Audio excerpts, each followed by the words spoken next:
ബിസ്മില്ലാ അൽഹംദുലില്ലാ അസ്സലാത്തു വസ്സലാമു അലാ അഷ്റഫുൽ മുർസലീൻ വഅലാ ആലിഹി വസഹ്ബിഹി അജ്മഈൻ അമ്മാ ബഅദ്. ഏറ്റവും ബഹുമാനം നിറഞ്ഞ ഉസ്താദുമാരെ, SSFൻ്റെ കർമ്മധീരരായ പ്രവർത്തകരെ, അസ്സലാമു അലൈക്കും വറഹ്മത്തുള്ളാഹി തആല വബറകാതുഹു. ജില്ലാ സാഹിത്യോത്സവിൻ്റെ പ്രൗഢമായ വേദിയിലാണല്ലോ ഞാനും നിങ്ങളും ഒരുമിച്ച് കൂടിയിരിക്കുന്നത്. ഈ അവസരത്തിൽ ഞാൻ നിങ്ങളോട് അറിവനുഭവങ്ങളുടെ ആനന്ദം എന്ന വിഷയത്തിൽ 2 വാക്ക് സംവദിക്കാൻ ആഗ്രഹിക്കുന്നു. അല്ലാഹു തആല തൗഫീഖ് നൽകട്ടെ, ആമീൻ. നാം ആരാണ്? ഭൂമിയിലെ ഇതര ജീവികളിൽ നിന്ന് നമ്മെ വ്യത്യസ്തരാക്കുന്നത് എന്താണ്?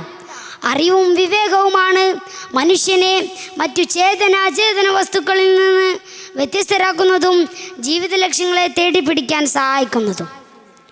ഒരു ഭാഷ പഠിച്ചാൽ നിനക്കൊരു ചിറക് മുളച്ചു, 2 ഭാഷ പഠിച്ചാൽ നിനക്ക് 2 ചിറക് മുളച്ചു എന്ന പ്രശസ്ത നോവലിസ്റ്റ് ഷേക്സ്പിയറുടെ വാക്കുകൾ എത്ര പ്രസക്തമാണ്.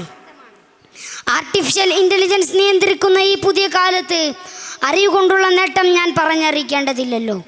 ഒരു വിഷയത്തെക്കുറിച്ച് സെർച്ച് ചെയ്താൽ അതുമായി ബന്ധപ്പെട്ട് വരുന്ന 100 കണക്കിന് ലിങ്കുകൾക്ക് മുമ്പിൽ പകച്ചു നിൽക്കുന്ന മനുഷ്യ സമൂഹമാണിന്നുള്ളത്.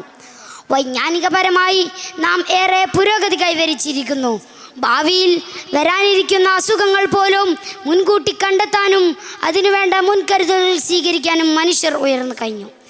ചൊവ്വയിലേക്കും മറ്റു ഗ്രഹങ്ങളിലേക്കും പറക്കാൻ മാത്രം അറിവ് മനുഷ്യനെ പാകപ്പെടുത്തിയിരിക്കുന്നു. ഇത്രയൊക്കെ പുരോഗതി കൈവരിച്ച സമൂഹങ്ങളിലും കുറ്റകൃത്യങ്ങൾ വർദ്ധിക്കുന്നു. കലാലയങ്ങൾ പോലും ലഹരിയുടെയും മയക്കുമരുന്നിൻ്റെയും ഹോൾസെയിൽ മാർക്കറ്റുകളായിരിക്കുന്നു. എന്തുകൊണ്ട്? ഈ ചോദ്യത്തിനുള്ള ഉത്തരം കണ്ടെത്താൻ ശ്രമിക്കുമ്പോൾ ഖുർആനിൻ്റെ അധ്യാപനങ്ങളിലേക്കാണ് നാം ചെന്നെത്തുന്നത്. ഖുൽ ഹൽ യസ്തവിൽ ലദീന യഅലമൂന വല്ലദീന ലാ യഅലമൂൻ.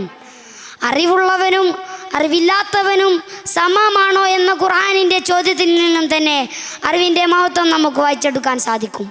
അറിവിനെ പ്രകാശത്തോടും അജ്ഞതയെ അന്ധകാരത്തോടുമാണ് ഖുർആൻ ഉപമിച്ചത്.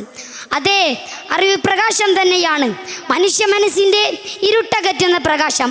ആ പ്രകാശകിരണങ്ങൾ ഹൃദയാന്തരങ്ങളിൽ പ്രഭ പരത്തുമ്പോഴാണ് അറിവിൻ്റെ ആനന്ദം ആസ്വദിക്കാൻ നമുക്ക് സാധിക്കുന്നത്.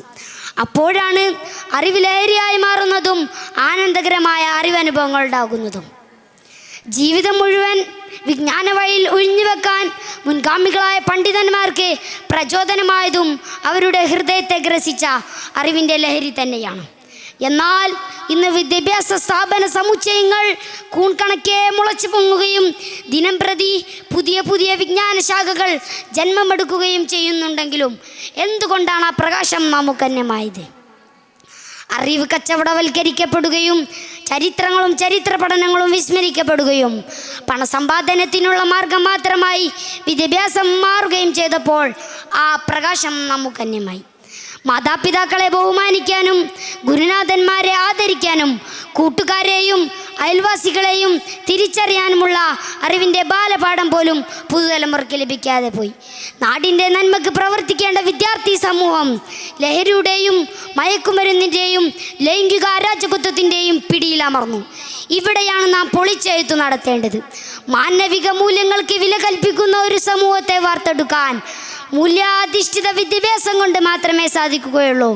കുട്ടികളിൽ കുത്തായിഞ്ഞ ലിബറൽ ചിന്തകൾ കുത്തിവെക്കുന്നതിന് പകരം ധാർമ്മികതക്ക് ഊന്നൽ നൽകുന്ന കരിക്കുലങ്ങളാണ് പുതിയ കാലത്തിന് ആവശ്യം. ഭൗതിക പഠനത്തിൻ്റെ പേരിൽ മതപഠനം പാതിവയിൽ ഉപേക്ഷിക്കുന്ന പ്രവണതയ്ക്ക് മാറ്റം വരേണ്ടതുണ്ട്.